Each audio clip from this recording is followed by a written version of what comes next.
Hello and welcome to another Battlebox and Beyond. This week, as normal, joined by Mike. Hello, mate. And this week, under popular demand, Cygnar. The dirty, dirty swans, as some might call them. They're not dirty. They're all good fun. Cygnar, they do like their range. Yeah, they like it a lot. They've got some good combat troops, but predominantly range is what they like to do. They like to keep their distance and try and pick you off. With electric. Electricity being their big thing, really, isn't it? Seeing as we've done ice with the Cador, we've done fire with the Protectorate, we're now on the electric. Yeah, we're going through the elements. Yeah. Right. Anyone that's got the battle box for this, you know, you've got Striker, you've got a Ironclad, isn't it? Yeah, Ironclad, a Charger, and a... Is it Lancer? Lancer, that's the one. So you've got a good variety there. You've got a nice bit of range with the Charger. You've got some real punch with the Hammersmith and Ironclad. Ironclad, sorry. And the Arkno. And a bit of punch with the Lancer. Yeah, so it's a nice variety, but where do you go from there? Right. So, as per normal, we're going to go for a few units first, and then go from there. So if you want to do the... Yeah, the first unit is the Arcane Tempest gun mages. They've got lovely melee, a little bit of melee, nice range with the mage lock pistols, with 3 different types of ammunition they can use per turn. You've got a choice between critical brutal damage, which is on a critical hit you get additional dice damage. Snipe, which is a +4 range, bringing their range up to 14. Very nice. And you've got the Thunderbolt, which is any models hit or push D3 directly away from on the model, and on a crit they're knocked down. Yeah, and with a rat of 7 and defense of 15. Yep, they're hard enough to hit. But on top of that, their magical pistols are magical as well, so they can hurt the Incorporeal stuff. Yeah. Thunderbolt, great for scenarios. Yep. Move things away from flags, objectives, keep jacks at arm's reach. The only one problem I find with these, right, it's a leader of 5 grants for 6 points. It's the only option you can have, unless you take, obviously, your unit attachments, which, why wouldn't you? Because they're amazing on this guy. Yeah. He makes them so much better. He's a Jack Marshal, so he can run one of your jacks. When he's with them, they gain true sight, so they ignore all the lovely little buffs anything else might have. Yeah. Like concealment, camouflage and stealth. Yeah, being able to shoot stealth targets from up to 14 inches away while aiming. Yep. It's just amazing. And if this guy's Jack Marshalling, the Jack also gets one of the shots off the attack type as well. Yeah. If you've never faced it before, suddenly having like the Charger, for example, suddenly going, oh, I'll do some brutal damage. So if I get my critical by using the Jack Marshal to boost the hit, you're doing extra damage. Oh, I can shoot an extra 4 inches away. Thunderbolt, knock it down. Or with the Thunderbolt, knock it down. It's a great unit. I mean, as you said, I mean, including the Officer, you're looking at 8 points for 7 models. Yeah. It is very expensive, but they can be very versatile, and hope if they're doing their job right, they shouldn't die that quickly. They can keep picking away. No, because the defense 15 should keep them alive a little bit longer than most average things. Yeah. But yeah, all in all, I like using them. I know Justin's got a set he's started using a lot. I've faced them many times, and as I said, just being able to control what gets near, suddenly going, oh, this Jack suddenly moves, being pushed 2 inches backwards. It's out of charge range. It's accidentally knocking things over. Anything like that. It's all good stuff and is never wrong. No. And the next unit, what do we have? Right, to go along with the shooting theme here, we've got the Rangers. They're a scout unit in the fluff of it. Again, six guys for 5 points. They've got advanced deployment and Pathfinder, so they can get everywhere they need to. If they're in cover, because they've got prowl and camouflage, they can either get stealth or improve their defence to shooting. So nice and hard to hit. But the main trick they've got is they've got an ability called Mark the Target, which is when other models want to shoot an enemy that's within 5 inches of one of these guys, they get +2 to hit. Their range. So suddenly you can have units moving and still getting the equivalent of an aiming bonus or doubling up. So just sacrificing one guy, and I've seen it before, because even if the model is running away, he still gives this bonus. So I've seen like a unit, and one person's run 14 inches out of coherency. Okay, he might be, he's basically taking one for the team, and suddenly the rest of the army is really benefiting. The other way to look at this, guys, you could cross them over with each other. Yeah, I mean... Because it states other model, I can have 2 of my guys near 2 of your guys. Yeah. And as long as they cross over the fire lines, they're both getting the +2 bonus. Yeah, I mean, any of that, they are useful. Don't just sacrifice them. But I have seen in real type situations, it can really swing type situation, the power 11, which ain't bad. No, they can fight their own way out. They're a good, solid unit. And the best thing is they help the rest of your army. Yeah. It's you can't say better than that. The last unit we've gone for, since we've got so much range, we haven't really got a punch in melee. No. So we've tried getting a unit what's a bit of both. Yeah, say both, but it's more melee than range, but it can do it. Yeah, but it's because it's got that little bit of range in, it's always a bonus. Yeah. It's the Stormblade infantry unit with all the bells and whistles. It's a leader of 5 grunts for 5 points, which again, pretty cheap. These guys have combined melee, they're immune to electric, and their damage type on their Stormglaives is electric. Shocking. Bad Sorry, someone had to. Yeah.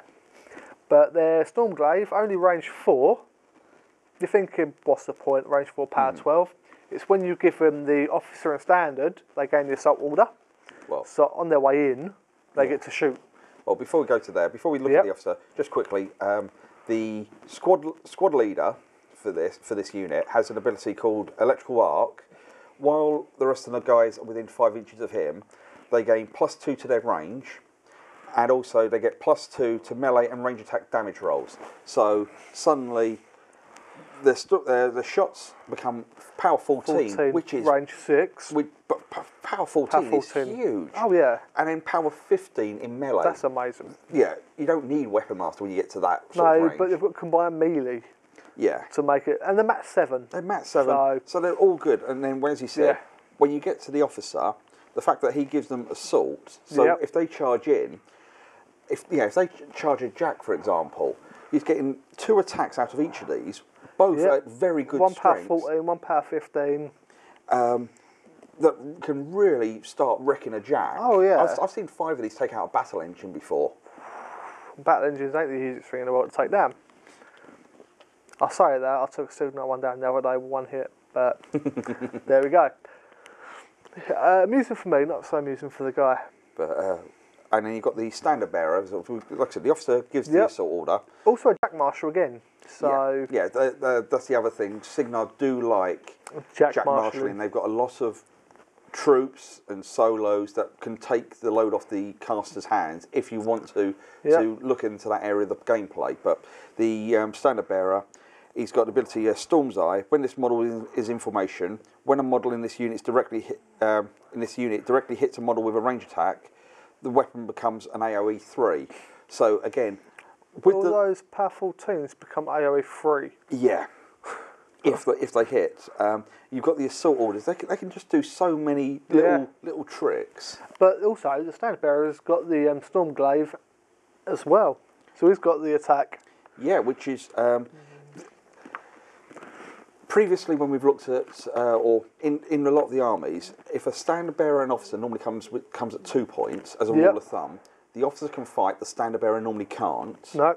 If they get to 3 points, they normally both can. This is a 3-point officer attachment, so there is a notable exception. I mean, the Winter Guard is 2 points, and the standard bearer can do everything everyone else can, but I digress. But yeah, that's our lovely 2 units. Well, but wait, there's more. The Stormblades also have a weapon attachment with the Storm Gunner. This is a bit I like. Yeah.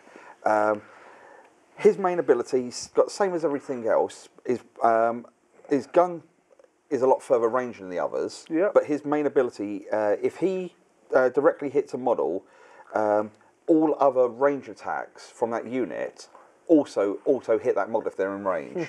So again, if you charge in on a jack, You make sure he's the first attack. Do this guy first, and everyone else just auto hits it. Yeah, less dice rolls, less risk, more reward. Because you're auto hitting, that means they're all AoE free. Yeah, but because it's been directly hit. An AoE 3 on a jack wouldn't normally cover too much more. But if someone's really camped up, yeah, I might hit a mechanic behind one. Yeah, but it helps bulk up the unit a bit more. So suddenly it started off as a 6-man unit. You then got 8 with the officer as standard. Yeah. You can have up to 3 of these. So you can suddenly have an 11-man unit that can really pack a punch. An armor 15 to start with. It's nice. They can take a fair old hit. It's above average for most infantry. Yeah. So that's sort of our sort of suggestions for the infantry. Now we'll go on to some of the solos. Yeah, I think we've got the perfect one to start with.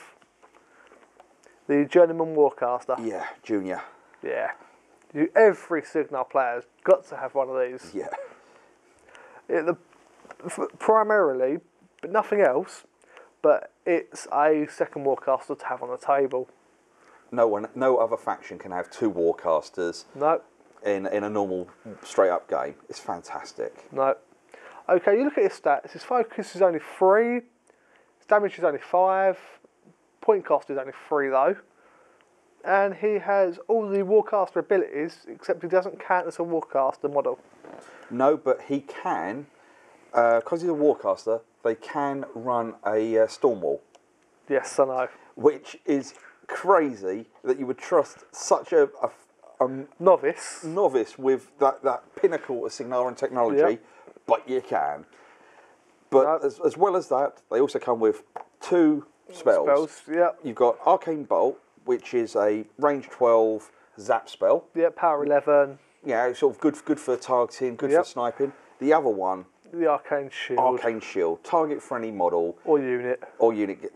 Gets +3 armor, and it's upkeepable.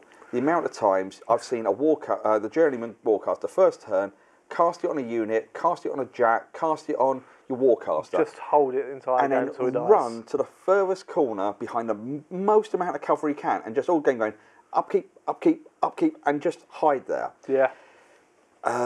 If someone is able to get rid of that spell, it's a bit of a pain.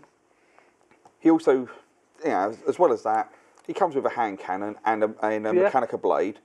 Because he's a Warcaster, both of which he can use his focus to boost. Yep. So always handy, always versatile. Don't go home without them, really. Don't go to war without them. The other way to look at these guys, though, is they can run one of your jacks, and I think the prime example of that is the Charger at the start box. Yeah, to get the most out of the Charger. To get the most out of the Charger, you get the most out of the Journeyman. It's a perfect combination. Yeah, admittedly, if you do that, he's not going to have the focus to updo any of his spells or upkeep.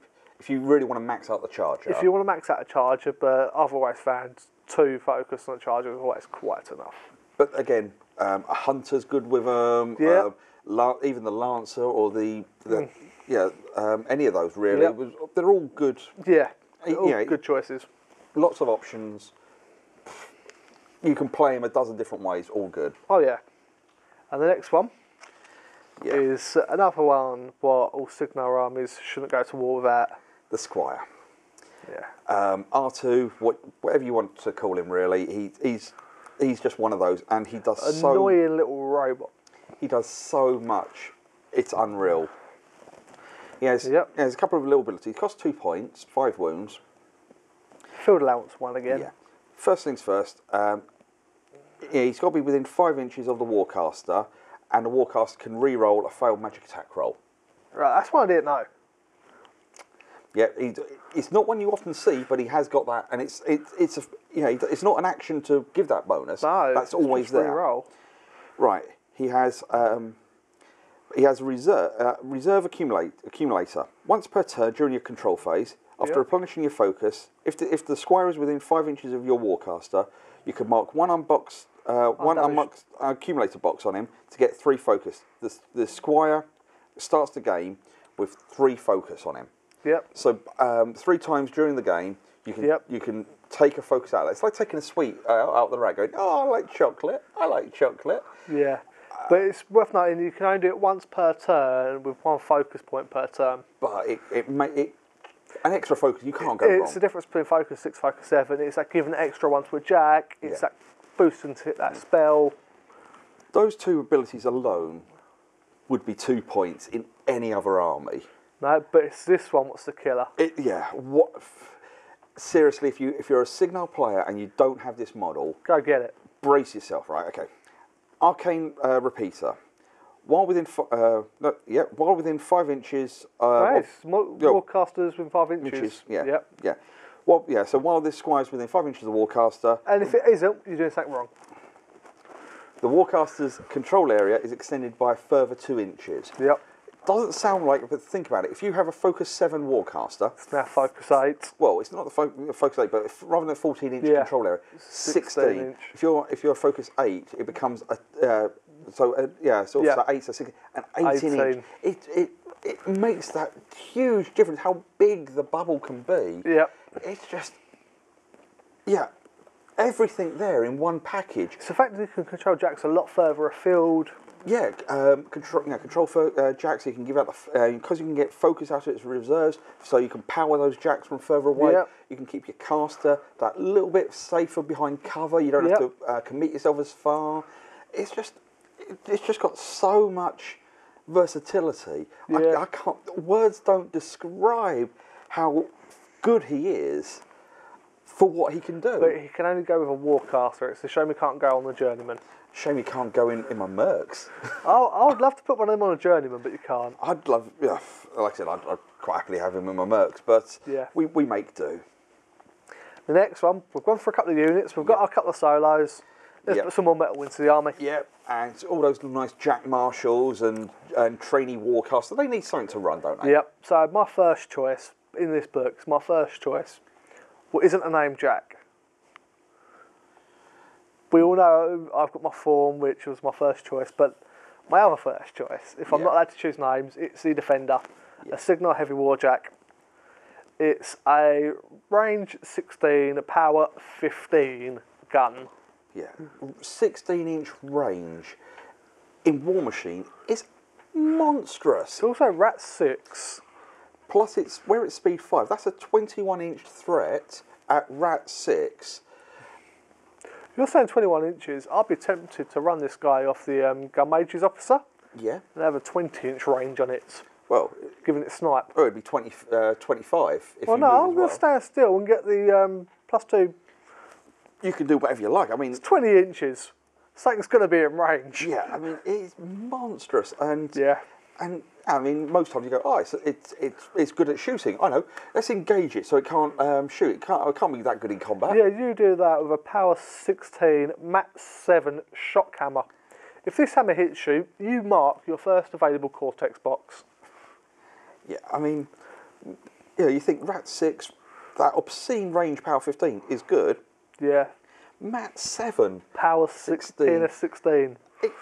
It's not a case of like, first turn shoot, all things getting close, I can't do much now. He can go shoot, I'll now walk in and start swinging. He can do everything. Yeah, it's a jack of all trades at 9 points. Not bargain, 9 points. It's a worthy addition to any Cygnar. Yeah, I mean... I wouldn't run it off the Journeyman, I'd run it off my caster personally, or like I said, the Officer. Yeah, the Gun Mages. Yeah, is definitely, either of those are good options. I mean, imagine that power range 16, power 15. Imagine if you did the critical brutal damage. Power 15, 3 dice damage. 4 dice damage, wouldn't it? Well, it'd be 3 because then you'd have to boost. If you're wanting the critical, you'd probably use the Jack Marshal to boost to increase your odds of guessing it. Yeah, that's but true. for one Jack Marshal pseudo boost, you could potentially get an additional free one out of the ammo. It's you can do some real nice interactions there. Oh yeah, it's a gorgeous Jack, and I've got one myself. The other one we've chose is one of your personal favourites from this book, I believe. I've faced this many times, and it always makes me wince when I see one on the table. Yeah, it's the Stormclad. Yeah. Basically, in the story, the Stormblades and the Stormguard have been doing such a good job defending the Cygnaran borders that they got given a custom-made jack that best suits them, really, as their reward. It's got a Generator Blast, which is a range 8, power 14, obviously ranged weapon, coming out the sword. It's Generator Blades, power and strength 19, and it's got an open fist at power 14, PNS 14. Yeah. It's mat 7, so it can hit most things. Again, mat 6. It's got electro leap, so when it hits with that blade, it hits one thing, something else nearby gets zapped. I've heard of stories where a Warcaster is hiding behind a jack. The Stormclads run up to the jack and just kept hitting the jack And just bouncing onto the caster. and bouncing onto the Warcaster and zapping the Warcaster. You can do some silly things like that. The thing to notice is armour 18. The open fist has a buckler for a +1 armour as well, so armour 19. And to make it just that little bit sweeter, it has a storm accumulator, which basically means when it's within 3 inches of a friendly Stormblade infantry model, it gains 1 focus point. It is allocated 1 focus point for free. So those early turns, it can run for free. Well, you can Jack Marshal it off the Stormblade as well. So it has the Jack Marshal bonus and a focus there to play with. The fact is, mat 7, power 19 with reach. Yeah. It's fantastic in itself. It's armor 19 because of the buckler. It gets free focus, and it has this electroleap. It's got lots and lots of toys, lots and lots of abilities, and the fact that where it has a nice natural synergy with a good solid unit. Yeah. What's not to love? I mean, that Storm Blast of it. It's okay. Range 8 doesn't sound great, but it's still rat 6. Better than a kick in the teeth. If a ranger's nearby the target. Yeah. So you can do you can move 5, shoot 8 inches. So that's 13-inch threat. The equivalent of mat 8 for hit the target on a power 14 that you can then boost for free because of the storm accumulator. Yeah. Yeah, it all adds up. All adds up, and no risks. The way you really want to look at the Generator Blast is, if you think you're probably going to be out of charge range or something, shoot it in the face. Yeah, or if there's a wall in the way because you haven't got Pathfinder. But there's tricks and abilities, and you don't always have to charge headlong, and it gives you options. It gives you that little bit of tactical leeway. Options are always good. So we've looked at the armour a little bit. So I think it's one near the back if I remember correctly. I'm just going to go quickly talk about the guy that you get in the battle box on page 62. Yep, Commander Striker. Yes, this is the guy you start off with, so you might as well give him a little bit of a look in and a bit of respect. Yep, let's see what he can do with the stuff we've already put in. Yeah. So I'll just quickly go through his stats. Yep. He's speed 6, strength 6, mat 7, rat 6, defense 15, defense 16, sorry, armor 15. Command 9, he's got a disruptor pistol, which is range 10, power 10. He's got Quicksilver, which is his blade, which is power 7, so he's power and strength of 13. Got 6 focus, 17 hit points, and he's allowed 6 warjack points. That's a lot. So, I mean, you look at it, he's pretty quick at speed 6, mat 7, rat 6, so he can get involved in all phases of the game. It seems like a lot of a combat caster. Yes, 16, 15, he is pretty good going there. Yeah. And, I mean, his disruptor pistol, if it hits, it's magical if it hits. Both his weapons have the same rule here. Okay. They both have disruption. Warjack hit loses its focus and can be allocated focus or channel spells for 1 round. So with those pistols, with his pistol, oh look, there's an arc node coming up. Plink, stop that arcing any spells. Yep. Oh look, if I charge in, hit that jack, I know that jack can't get given any focus and do too much. Pretty hard to hit at defense 16. Yeah, and you can't boost. Yeah. Or it's very useful. His feat, invincibility. It's a nice simple one here, but still very good. Hate this feat. I hate this feat. While in Striker's control area, friendly faction models get +5 armour for 1 round. +5 armour on everything. On everything. And right, you just go, oh, he's focus 6, so it's only a 12-inch bubble. Oh wait, we've got the Squire. 14-inch bubble. Yet again. +5 armour, so that puts him up. Even if he uses every point of focus. Armour 20. He's armour 20. If he has a couple of focus, 22, 23, very hard to hit. You can use this in a couple of ways. You really go in hard Yeah. and do a lot of damage. You pop that feat, you don't have to worry about reprisal. No. Or, how do you like this one? You pop your feet early in the turn, you can then walk out of melee, because, okay, they're going to get a free strike, but with the plus 5... Armour 26, you can do what you like. Well, not just him, I'm on about even Stormblades or Storm... Yeah. Plus 5 armour, they're sitting at armour 20. Yeah. Unlikely that... to do a point of damage. Yeah, so if someone's really pressed you and you want to be able to outmaneuver stuff, you could possibly do that as a pseudo ability of parry. So you can do some interesting little bits there. But if you just want to go through his spells. Yeah, he's got a nice long list of spells actually. He's got 6. He's got the Arcane Blast, which is a cost of 3, range 10, AoE is 3, power 13. It's not upkeepable, it is offensive. It's just a magical blast, basically. Yeah. You've got an Arcane Bolt, which is cost of 2, range of 12, power 11. Again, another straightforward blast. It's what the Journeyman starts with. Yeah, it's what everyone has basically. It's got the Arcane Shield, which is a cost of 2, a range of 6. It's upkeepable. It's friendly models gain plus 3 armour. Yeah. Just go through that one a bit more. It's the same one as the Journeyman. Yeah, same one as the Journeyman, but just to, because I don't think we really gave it the love. No, of the Journeyman. we didn't. Stormblades. Yep. Armour 18. Armour 15. Suddenly become Armour 18. Under his feet, 23. Yeah. Or just Armour 18 infantry with that speed and punch. Yeah. You can make sure that rather than that 10-man, 11-man unit, that a good chunk of them get there and start swinging their power 15 swords. Practically get them all there.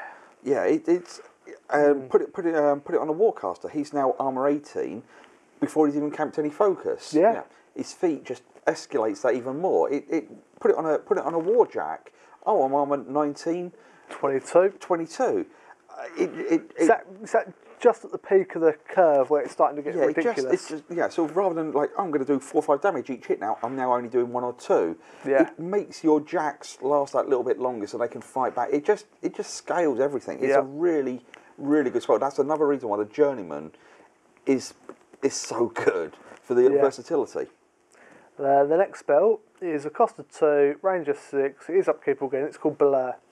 The friendly model or unit gain a plus 3 defense against ranged attack and magic rolls. Yeah, I mean, your arcane gun mages. Yep. If they want to, if the enemy wants to have a shooting match with them, cast blur. Defense 18. Defense 18. Knock yourself out.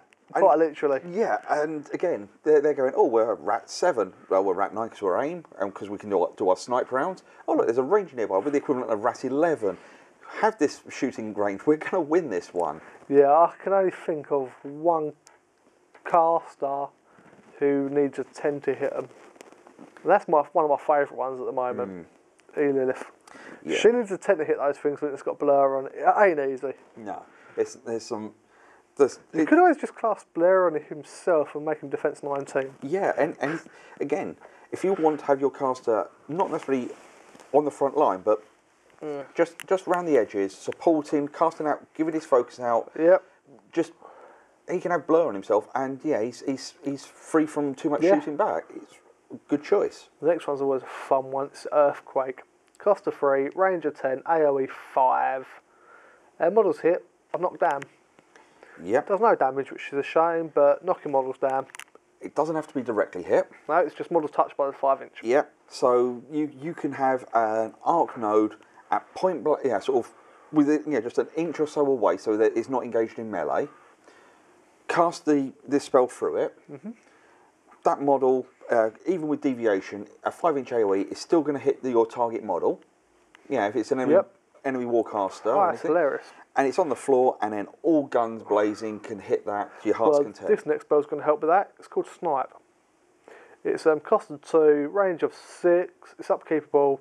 Target friendly faction models or a unit gain plus 4 range. Yeah. So, extra range. Never wrong. No, but I'd be tempted to cast it on the gun mages. That gives them the snipe. And then on top of that, you can do your crit brutal. Yeah, I will say, because Dispel, Snipe, and the Snipe ammunition have got the same name, they can't stack them. So yeah, but you put it on a defender, it's range 20, and it can do a different ammo. Yeah. Or if it's with this Warcaster, not the gun mages, it can it's still got the 20-inch range. You put it on a unit of the Stormblades. Yeah. They suddenly got you start off with a 4-inch range, then it's 6-inch range because of the officer. Then it becomes a 10-inch range. It just those interactions. Just accumulators. Yeah, he's very, very versatile. Battlebox games, you might not have been able to use all of these tricks, but once you start getting a couple of models on the table as well, you'll really start seeing him sing really, really well. I hate him. Yeah, well, it's Cygnar. He kind of deserves it. I have my reasons. Right. Next one is one of my favourite ones. And it's one that I don't like. Yeah, it's Captain Victoria Phaley. The primal version, not the epic. Phaley one, not the really, really... I'm going to ruin your day. Yeah, Phaley 2 does make you cry at times, but for at this stage, as you're sort of trying to find your feet... Well, the first time I used Phaley 2, I felt violated. And I was using her. Yeah, but like as I say, we're just looking at from early doors here. So Phaley 2 is probably a little bit too complex to just while you're finding your feet. So Phaley 1, she's got a nice selection of options that that take you from striker. Some of it you'll recognise, and it just helps you guide you into Cygnar a bit She's more of a, should we say, caster? She's definitely a spell slinger. Yeah. She's speed 6, strength 5, mat 6, rat 5, defence 16, armour 14, command's only 8. She's got a hand cannon, range 12, power 12, and the vortex spear, which is power 6. So in total it's a PNS 11. She has 7 focus, 15 damage, and she's got 5 warjack points. Not a bad amount. She's straight away you can see she's obviously not as combatty or shooty. Nope. And with armour 14, you don't really want her too close to the action. She's in combat you've lost. Focus 7 is getting good. So that's a 14-inch bubble. With the Squire, it makes it a 16-inch bubble. And then, for 3 times, she can have basically 8 focus. Yeah. And some of her little tricks, she's got an Arcane Vortex. It's immediately negate any spell that targets... can immediately negate any spell that targets it or a model within 3 inches by spending 1 focus point. Yeah, so if someone wants to debuff a jack that's right near her, she can just say no. But it's done before the range that the spell is measured. The negated spell does not take effect but costs its remaining spent. Yeah, so she does that in her opponent's turn. Yep. So yeah, as I said, if someone tries to cast a debuff at her or someone near her, she can say, that's not happening. If you're paying 3 or 4 points to the really, really big blast, what's power 15, I pay 1, you still pay yours, it don't happen. Yep. I do like. It's, again, she's all about controlling the magic. Controlling the board. Yeah. Her Vortex Spear is a magical weapon with reach and gives her set defence. So the model in the model's front arc suffers a -2 to charge, slam, power attack, and impact attack rolls against her. So against the charge, she's effectively defence 18. Yeah.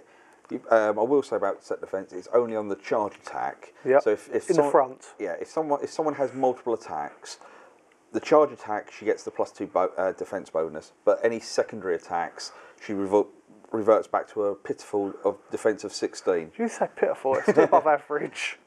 There was irony there. It's a bit like Goldie, but it's made of iron. Yeah. Would it hurt if I whacked around the end of it? Oh. Then we get to her feat. Yes. Phaley is again in the fluff. She's a bit of a time wizard. She likes she can speed up and slow down time. She has a major problem with her sister. Yeah, she's got a few family issues, but we won't worry about that at the moment. Yeah. Her feat, Blitz. Friendly faction models beginning their activation in her control area can make 1 additional attack during their activation this turn, regardless of weapon's rate of fire. Right. It states models that everyone gets an additional shot. Well, it's 1 additional attack. So if they're in melee, could make an extra swing. And as you said, because it ignores rate of fire, that means you can make extra shots. I'm looking at the gun mages for that. Yeah. That is devastating. It is. I mean, basically, she just speeds everyone up, so they can just rechamber their weapon a little bit quicker, swing a bit faster. It can be such a pivotal swing turn. And if you have a Squire, a 16-inch bubble can capture so much of your army. Oh yeah. It can be immense. Now here's my personal favourite bit: her spell list. Yeah. If you want to start with the first couple. Okay. Oh, okay. You get the I'll have the fun ones. Yeah. You can have ones where we explain. Okay, right. First off, we got Arcane Bolt, which, as we've already said, is a range 12, power 11, zap. No, yeah, nothing special about that. But focus 7, more likely to hit. Just saying focus 7. I'm using a Squire and having rerolls for it. Yeah, but remember the Squire doesn't increase the focus level for your magic attack roll. No, but it means I can reroll it. Yeah. You got Arcane Shield, so again, it's a spell that through Striker you already are used to. Yep. Now we start getting into her new spells. Yep. First off, you get Chain Lightning. Cost 3, range 10, power 10, not upkeepable, but it is offensive. Model hit by Chain Lightning suffers a power 10 electrical damage, and Lightning arcs from that model to D6 consecutive additional models. The Lightning arcs to the nearest model is already arced to, within 4 inches of the last model arced to. So basically, you hit this model. Yep. The nearest model, regardless, it goes to that. Then the nearest, and the nearest. Then the nearest from that to the nearest to that to nearest to that to nearest to that. If you're not careful, you will have to use a bit of judgment. It takes a bit of experience. You could end up hitting one target, but because you've moved one of your other guys too close, rather than going this way to hit an enemy model, it suddenly deviates this way because your model is just that fraction too close. So it takes a bit of use to. Fortunately, the Stormblades, as you're about to look, are immune to electricity. I was planning to hit the Stormblade in the back of the head with it and jumping it through my opponent without having too much to hit with. Stormclads are also immune to electricity. Yep. So again, yes, I mean, that is a classic tactic you can do, of just running one model up. Shoot him in the back of the head. Shoot him in the back of the head, so it's like, oh, your rear bonus, so it's easier to hit. And I need freeze to hit you, it shouldn't be too difficult. And yeah, and you fry half the enemy. Yeah, it's stuff that you can do. It's especially when you've got units that won't even die to it. I mean, you could sacrifice a ranger, but you will lose the ranger. But Stormblades, it's double bubble, really. Yeah, I'm not losing my guy, and you're losing D6 of yours. Yeah, right. Next one, one of my personal favourite ones, the Deadeye. It's a cost of 2, range of 6. It's not upkeepable, and it's not offensive. It's a target-friendly model or unit gains an additional dart on each of their melee first range rolls. Or their attack's first range rolls, so every guy gets essentially a boosted to hit roll. Yeah. So again, your gun mages, if you want the crit brutal damage, you're suddenly each of those guys are rolling 3 dice to hit. If you have a high defense enemies, you're making sure you hit. Yeah, even the ranger shots. You put it on. You put it on a defender. You put it on the charger. It's because it's additional. Additional die. It's not boosted. So you can have a defender rolling 4 dice to hit. Yep. If you really need to hit a target, you can do stuff like that. I mean, so you go, right, defender, I'm rat 6, aiming rat 8. There's a trencher. There's a ranger. Rat 10. Oh, it's I don't know. You're fighting, striker that's defense 19 because he's got blur. I need 9s to hit. I really need this shot to count. I'll suddenly boost that with Deadeye on it. I'm rolling 4 dice to hit. If I can't hit 9 on 4 dice, the gods really don't want you to win. After that, it's just your luck. Yeah, true. But it's a great spell. There's, if the model's got a gun on it, this spell will always be useful for you. And the fact that it costs 2, and because it's not upkeepable, she can cast it on several targets in one turn. Yeah. So just to show she can't upkeep it on one. But to be honest, the fact that it's not upkeepable is actually an advantage. You can say, right, it's a blessing and a curse. This unit and this unit can both get the same buff on that one turn if you need to. Yeah, but I'd like to pay 1, do that unit first, then jump onto her, then put it onto the next unit. Well, yeah, but it's very, very useful as it is. Oh, it's an amazing spell. The next one's called Scramble. Mm-hmm. It's a cost of 3, range of 10. It's not upkeepable, but it's offensive. Target enemy warjack immediately advances its current speed in inches in a direction determined by the deviation template during the movement. It moves through models with smaller bases if it has enough movement to move completely past their base. Models that The models that move for a knockdown, and the warjack is knocked down if it contacts an obstacle or obstruction or a model with a base size equal to or larger than its own. Each jack can only be affected by this once per turn. I mean, there's a little bit of randomness because you're rolling on the deviation which way it goes. Yeah. But if you suddenly can hit that, I would probably say through an arc node, because you don't really want pHaley that close. Nah. Suddenly going, I'll move your jack forward, so now we can charge it relatively safely. I'll move your jack completely random and I hope it hits something and falls over. Oh look, it's walked this way and clipped your Warcaster. Your Warcaster's knocked over, we're now jump it. Oh look, it's moved this way, it's now not going to hit combat next turn, it's facing the wrong, because if it walks away, it's facing the wrong direction, so it can't charge because it's not got line of sight. A lot of randomness to it, as long as you can have a plan that covers a couple of different you might outcomes. even just accidentally move their jack out of their own control range. There's so many, down to the lap of the gods really. But if you can if you're going to cast that spell and can plan for, if it comes forward, I can do this. If it goes backwards, I can do this. If it goes this way, I can do this, and have a couple of angles. It can be a real out of left field surprise. It's not one you'll see all the time. Nah, it's going to be very situational. But when it does land, it will shock your opponent. Yeah. I'm going to randomly move your stuff. Yeah. And then finally... Temporal barrier. It's a cost of 4, the range itself, the AoE is her control area. While in this model's control area, enemy models suffer a -2 defense. Enemy models begin their activation. This model's control area cannot run or charge. And this only lasts for one round. -2 defense. So again, how it layers with things like the Rangers, with the Deadeyes, that targets will be hit. There is no ifs or buts. Their defense will be so low, they can't avoid it. Nah. The enemies can't run or charge. Suddenly, it's taken them longer to get to you. That gives you another time. Another round of shooting. Basically, she allows you to play Zulu. Yeah, there's just wave of enemy are coming towards you. Really, you go bink and bink and bink, and with her feet, that's another round of shooting. Just on herself, she can stack on herself. Just the sheer volume of firepower. She can become really ridiculous if used well. Or if you play aggressively to take up objectives or flags, and then cast that so the enemy can't get to them quick enough. Oh god, you can win on scenario. I've just thought of the perfect reason for Scrabble. It's that I need 1 or 2 points for the scenario. Cast it on your jack that's holding the objective and walk it off the objective. Yep. Or if anything like that. I mean, that's wrong. There's so many options there. I mean, if it goes the wrong way and it hits the objective, it falls over. So it doesn't. It stops contesting there. Yeah, but now I can just beat it up and don't have to worry about eating it. Yeah, but I mean that temporal barrier. Yeah, I mean, again, you think 14 inches. Add the Squire, 16 inches. It's a huge bubble that she just dominates. She just throws spells left, right, and centre, and can really give your army that breathing space. Yeah, she's all about controlling the board. Yeah. And if you let her control the board, you're in trouble. Yeah. Very few casters can take the board off her though. If you can weather it though, and get to her. Armour 14. She doesn't.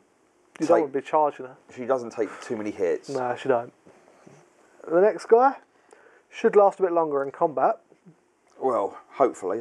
This guy, as we said at the beginning, Cygnar do like their range.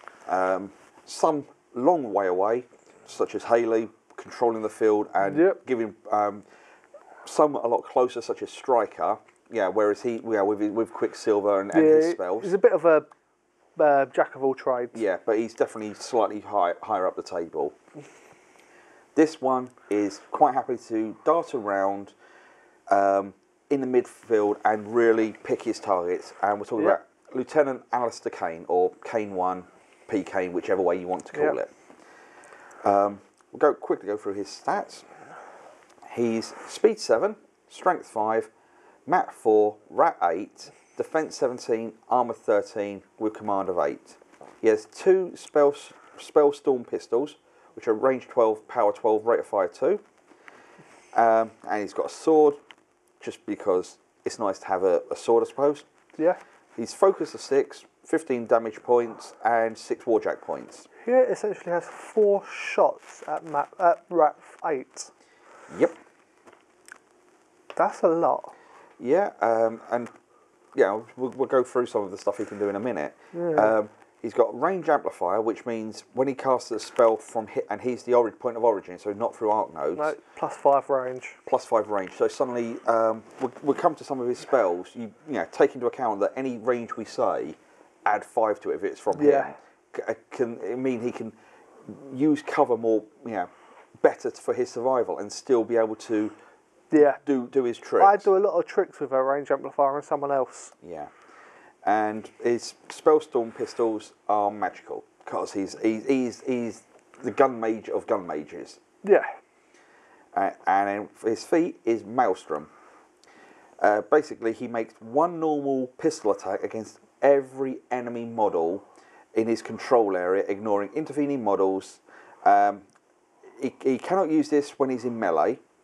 When he's resolving it, he has no back arc, and his front arc extends to 360.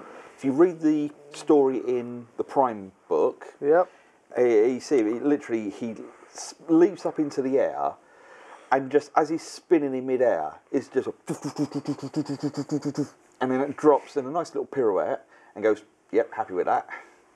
And yeah, it's a great image. Well, if you look at the artwork in the book, he's actually got a circle of arms around him, all firing at once. I thought he was just a magical octopus. It's just where he's moved so quick, he's got so many shots off. Yeah. But yeah, magical octopus sounds like a player. But no, he's a great, sort of really useful. And I think of all, on a personal note, of all of the Cygnar characters, I find his character fluff and the traits behind him the most interesting. I'm halfway through reading the latest novelette, the one about Caine, and that's really good. So I haven't read none of them yet, I haven't had a chance to, but yeah. So yeah, he's a real dark character. He's got a lot going for him. Well, let's see what we can do with that range amplifier in play. First of all, we've got Blair. Again, cost 2, range 6, upkeepable. Unit or model gain +3 defense against range and magical attack rolls. So, range 6, range 11 there. Or more than likely, since he's going to be darting around that midfield area, not necessarily engaging, but he's going to be close to the enemy. Yep. Put it on himself, he's defense 20. Yeah. Defense 20 to enemy shooting, it's like, yeah, you're shooting shadows. Yeah, sounds like my army. Right, he's then got Deadeye, which we've just gone through with pHaley. So models gain an additional attack dice on their first range attack. Yep. Good for anyone. Range 6, so it's range 11. So again, he can get to those key models that he wants to help. Yep. Snipe. +4 range. Again, cost 2, range 6. Now range 11. He can give it to whoever he needs to. He can keep mobile. Speed 7. He's all about keeping mobile, being where he needs to be. Here is a clever one though. New one we haven't come across yet. Yeah. It's teleport. It's a cost of 2, range of self. It's not upkeepable. It's not an AOE. It's place this model anywhere completely within 8 inches of his current location. Then his activation ends. Yeah. You do it as I failed an assassination attempt. I'm getting out of there. Or I need that last couple of points in a scenario, I can just teleport onto the objective to claim it. Or the other one I've seen people do is if they've got a nice, say, piece of wood or a building, he can walk his 7 out, pump his 4 shots out and do his spells. And teleport back in. And then teleports. It's like, here I am, and I'm in safety. And next turn, and back in safety. It's just Jack in the box and gives 4 shots a turn. If he's just using his pistols. Yeah, that's rat 8 as well, so you're going to hit something. Yeah, because he can do 2 shots without spending any focus because he's got 2 pistols. He just can keep picking away, hit and run. Yeah. And then it will get in that position, do his feat, and then get back to safety. He can just do so much damage. Now, let's see if we look at his last spell. It's a new one again. It's a Thunder Strike. Cost of 4, range of 8, power 14. And it's offensive, it's not upkeepable.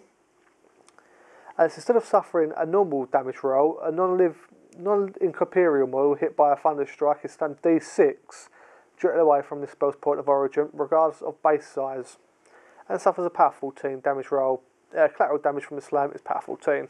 Yeah, I mean, first off you go, right, rats with a magic level of 6, he's not going to be hitting prime targets such as enemy warcasters. No. But if you put if a model's in the right position... Defense 10 heavy jack from Cador.